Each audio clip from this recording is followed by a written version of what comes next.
Hi అండి. ఇప్పుడైతే ఇంకా నేను ఆలు బజ్జీ చేయబోతున్నాను. ఆలు బజ్జీ కోసం ఈ రోజు అయితే ఇంకా ఫస్ట్ ఆఫ్ ఆల్ నేను నూనె చిన్న మంట మీద వేడి చేస్తున్నాను. కొద్దిగా ఒక గిన్నెలు అయితే ఇంకా వాటర్ వేసానండి. ఒక బంగాళదుంప తీసుకొని చిప్స్ లాగా చేశాను. పల్చన, చాలా పల్చన, చూస్తున్నారు కదా, చాలా అంతే. చూడండి ఎంత పల్చగంటే నా వేళ్ళే కనిపిస్తున్నాయి. ఇంత పల్చగా ఉంటే ఇంకా ఆలు బజ్జీ చాలా టేస్టీగా ఉంటుంది. ఇప్పుడు మనం కొద్దిగా లైట్గా మురికి ఉంటుంది కదా మనం కటింగ్ చేసినప్పుడు, ఈ మురికి పోవాలంటే ఇంకా ఇలాగ కొద్దిగా వాటర్లో వేసేసి కొద్దిగా హోల్ ఉన్న ఒక గిన్నెలోకి అయితే ఇంకా తీసేసుకుందాం ఇలాగా. ఇప్పుడు కొద్దిగా వాటర్ అంతా వెళ్ళిపోయి కొద్దిగా లైట్గా డ్రై అవుతుంది. ఇప్పుడే ఫ్రెష్గా తెచ్చిన పిండి అయితే ఇంకా మన దగ్గర ఉంది. ఈ పిండి ప్యాకెట్ అయితే ఓపెన్ చేస్తున్నాను. సరిపోయినంత పిండి అయితే ఇంకా మనము ఆ ఆలుకి ఎంత అవుతుందో సరిపోయినట్టుగా అయితే ఇక్కడ అయితే పిండి తీసేసుకున్నాను.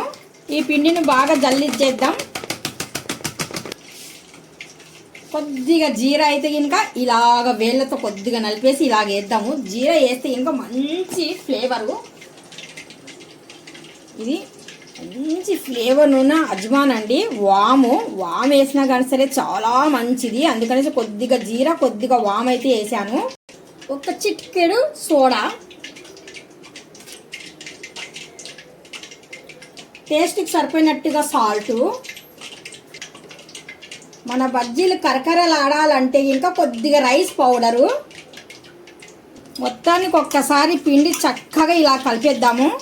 కొద్దిగా వాటర్ తీసేసుకొని పిండిని చక్కగా కలిపేద్దాం. ఆయిల్ కూడా రెడీగా ఉంది మనకు, చూస్తున్నారా? ఆయిల్ ఇలాగ చిన్న చిన్న బొబల్స్ లాగా వచ్చేసి ఇలా ఉంటే ఇంకా ఇప్పుడు కొద్దిగా మంట అయితే తగ్గించేద్దాము. మనము ఒక్కొక్క ఆలు పీస్ని తీసేసుకొని పిండిలో డిప్ చేసి వేసేద్దాం. ఇలాగ రెండు వైపులు అయితే ఇంకా పిండిని ఇలాగ చేసేసి ఇలాగ వేడి వేడి ఆయిల్ అయితే వేసేద్దాము. One by one.